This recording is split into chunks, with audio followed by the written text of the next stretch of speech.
Okay, if you think it came from the wet markets, you're a Democrat. And if you think it came out of the lab, you're a Republican. It's like, what the does that have to do with Republican or Democrat?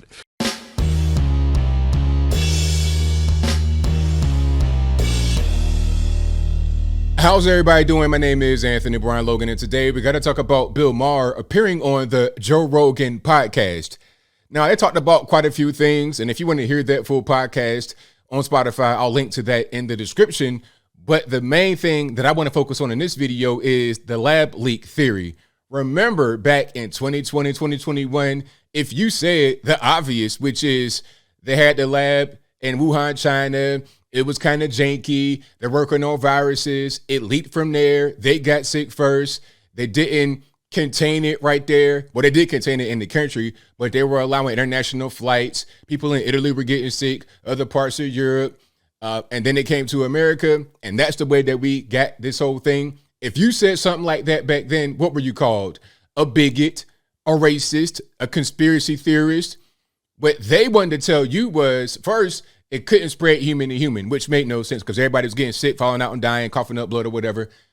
Then they said, oh, well, it was from eating bats and rats and cats and dogs, from the wet market. And then, it was a contaminated bat, and that's how everybody got sick, rather than that lab just being janky.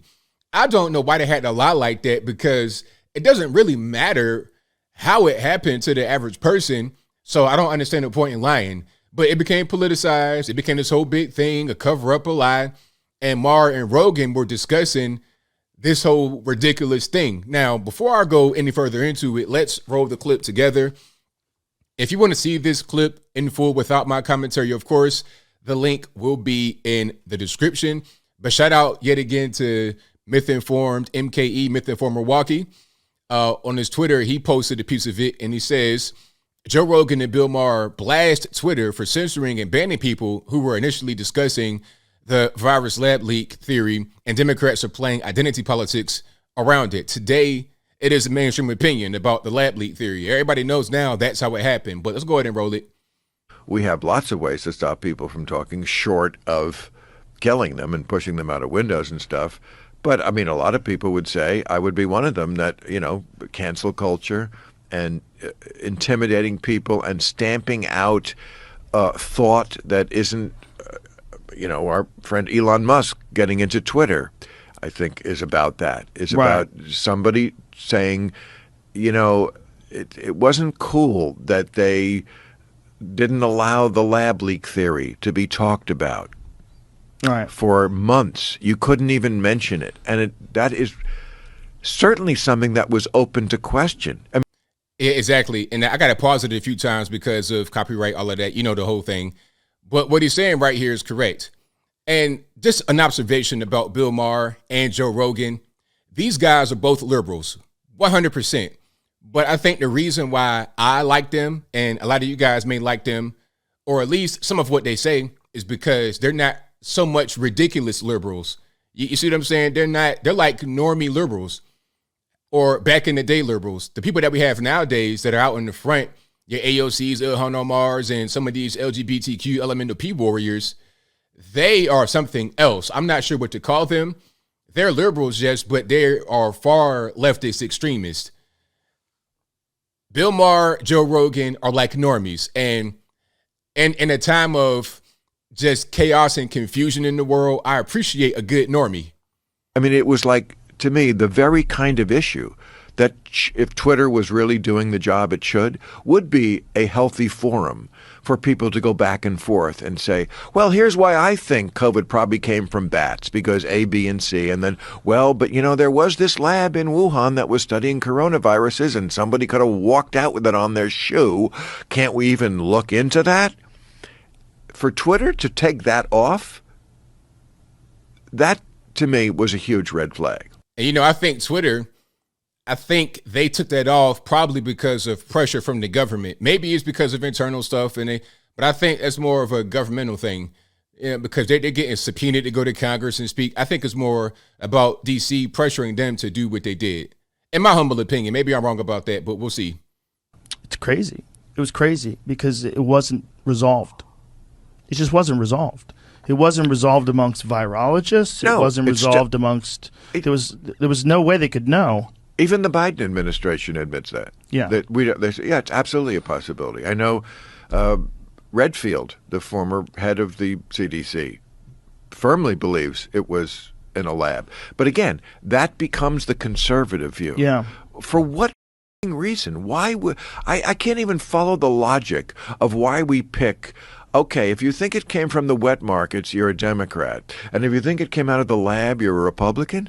It's like, what the does that have to do with Republican or Democrat? Not a thing, nothing at all. I mean, it's just we're talking about the origin of this virus that has ravaged the world. Why is that a political thing, and why is it an American political thing? You see, because we're not the only ones affected by this.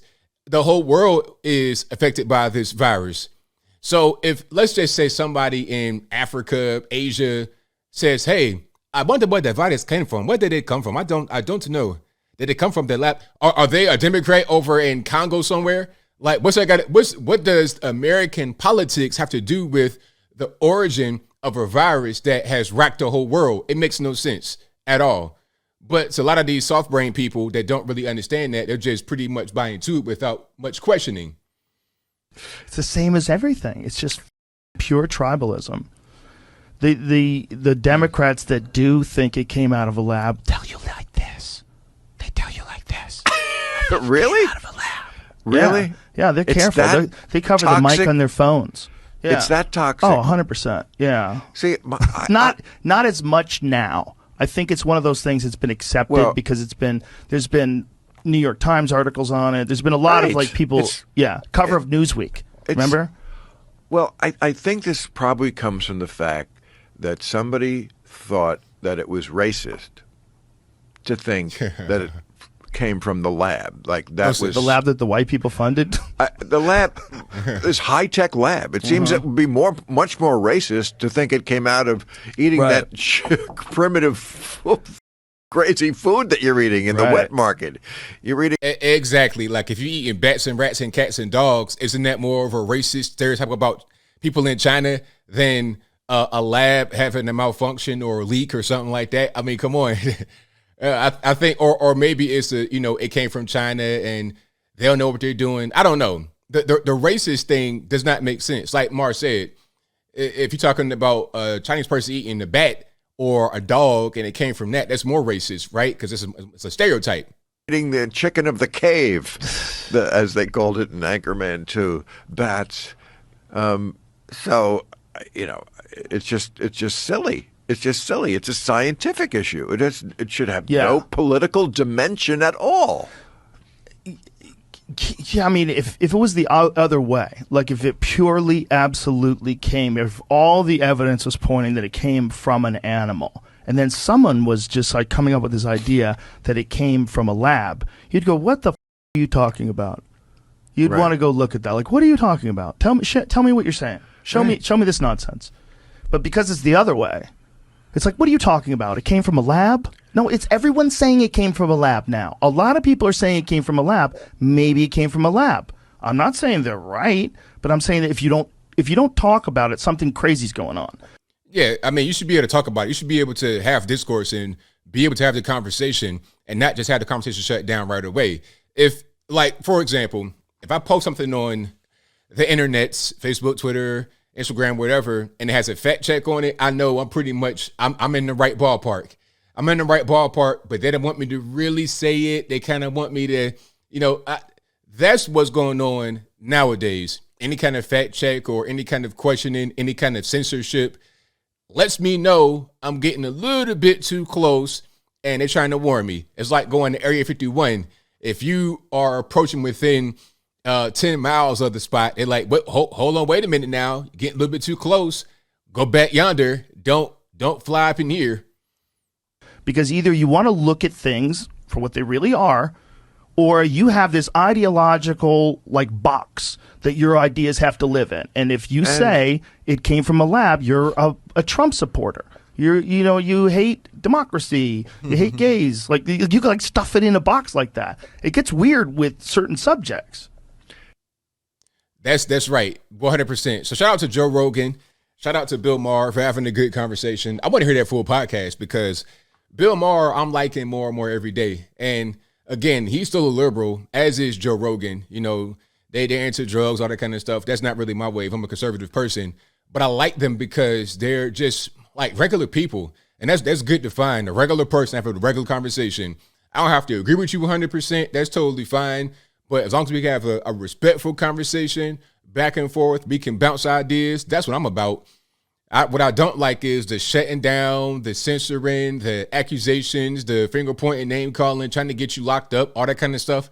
I don't like that for a conversation where there's no violence or even the threat of violence. Just talking is enough to get me locked up or hemmed up or sued. And I don't want to do all that. So shout out to the normie liberals out there that don't mind talking to a guy like myself who's a conservative and having a respectful dialogue. Shout out to everybody that wants to talk about the virus and where it came from without getting in their feelings, without getting the fifis all, hemmed up and hurt. Shout out to you guys. But I think I'll leave that right there for now. And what said you? How do you feel about what Joe Rogan and Bill Maher were saying as far as censorship and the lab leak theory and things of that nature? Whatever your thoughts are, please let me know in the comments below. You guys should know pretty much where I'm at. I think that it's important to have dialogue, regardless of whether you agree with the person or disagree. It doesn't really matter. Have the conversation, have the dialogue, and just do that. Because if we don't have that, then where are we really at? Where you can't even talk about certain things. You're like North Korea, China, somewhere else, an authoritarian dictatorship. People like Joe Biden want to talk about how bad Trump was. He's orange man bad. He's racist. He's not Democrat. He's a dictator. He's all of these things, but it looks like they're trying to do the exact same thing that they accuse him of doing. Isn't that called projection? If it's not, then I can't tell. But whatever your thoughts are, please let me know in the comments below. And that's all I got to say for this video. If you like what you heard, please comment, rate, share, and subscribe. Peace.